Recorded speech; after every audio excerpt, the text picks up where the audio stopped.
माँ जी, ये लो चाय। अरे तुम क्यों चाय लेकर आई? बड़ी बहू को भेज देती, वो ले आती चाय। माँ जी, दीदी कुछ काम कर रही थी। अच्छा अच्छा ठीक है, अब तुम जाओ। बड़ी बहू को कितनी बार कहा है मैंने, सुबह सुबह इसको मेरे कमरे में मत भेजा कर। इसकी शक्ल देखकर सारा दिन खराब हो जाता है। माँ, मुझे काम के सिलसिले से 2 दिन के लिए घर से बाहर जाना पड़ेगा। हाँ बेटा ठीक है, अपना ध्यान रखना और ध्यान से वापस आना। आप अपना और मधु का ध्यान रखना। ठीक है बेटा, उसकी चिंता तू मत कर, हम उसका ध्यान रखेंगे। ये कहानी है एक सास और 2 बहुओं की। एक बहू गोरी और एक बहू काली। सकला को गोरी बहू से बहुत लगाव था और काली बहू की तो सूरत भी देखना पसंद नहीं करती थी। इसी बीच सकला का बेटा राहुल काम के सिलसिले से कुछ दिनों के लिए घर से बाहर चला जाता है। तभी सास और बड़ी बहू मिलकर कुछ बातें कर रही होती हैं। माँ जी, आपकी तो सहेलियाँ हमारे घर आने वाली थी, कब आ रही हैं? हाँ बहू, आना तो था, लेकिन मैंने मना कर दिया। क्यों माँ जी? अरे इसकी शक्ल देखेंगी तो मुझ पर हंसेंगी और कहेंगी सकला, ये है तुम्हारी छोटी बहू। तुम बातें तो बड़ी बड़ी करती थी कि मैं अपने छोटे के लिए चांद सी सुंदर दुल्हन लेकर आऊंगी। ना बाबा ना, मैं लोगों की बातें नहीं सुन सकती। माँ जी, मेरे पास एक आइडिया है, अगर आप कहें तो बताऊं? अच्छा बताओ। क्यों ना हम छोटी बहू को उसके मायके भेज दें। अभी तो देवर जी भी कुछ दिनों के लिए घर से बाहर हैं। उनके आने से पहले हम मधु को वापस ले आएंगे। हाँ बहू, ये ठीक है। वैसे भी इसकी काली सूरत देख देख के मैं पक गई हूँ। इसकी शक्ल देख के तो दिन भी अच्छा नहीं जाता। ये तुम सही कह रही हो बहू, मैं अभी इससे बात करती हूँ। छोटी बहू अपनी सास और जेठानी की सारी बातें सुन रही थी। मन ही मन वह बहुत उदास हो रही थी। वो जानती थी कि उसकी सास उसके काले रंग की वजह से उसको पसंद नहीं करती, लेकिन फिर भी वो अपने आप को समझा लेती थी। अरे छोटी बहू, मैं सोच रही थी कि राहुल कुछ दिन के लिए काम से बाहर गया है। क्यों ना तुम भी अपने मायके हो आओ। बहुत दिन हो गए तुम्हें अपने मायके गई को। हाँ माँ जी, ठीक है, जैसे आपको ठीक लगे।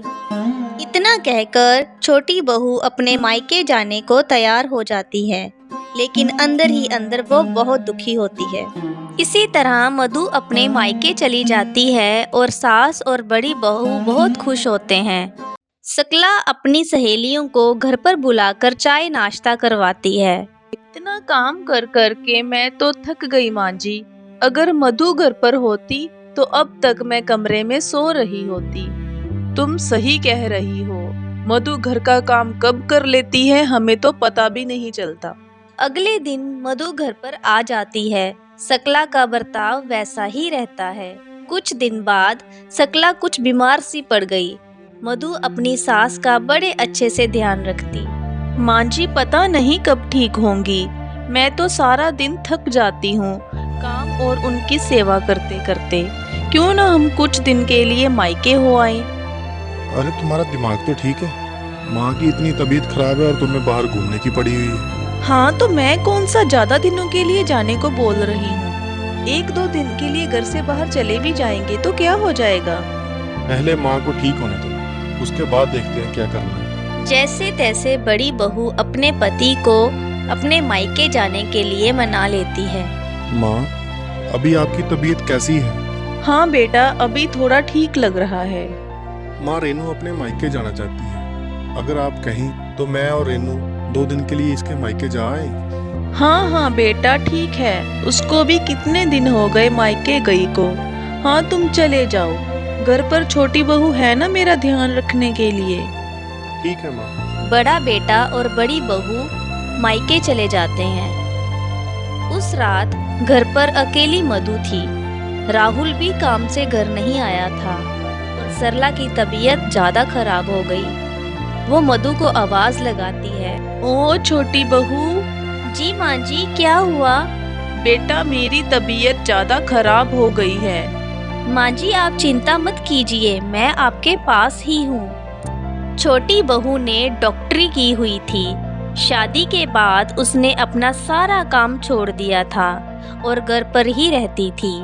उसने अपनी सास को दवाई दी और इंजेक्शन लगाया और सारी रात उसकी सेवा की। एक पल के लिए भी नहीं सोई। सरला को आराम आया।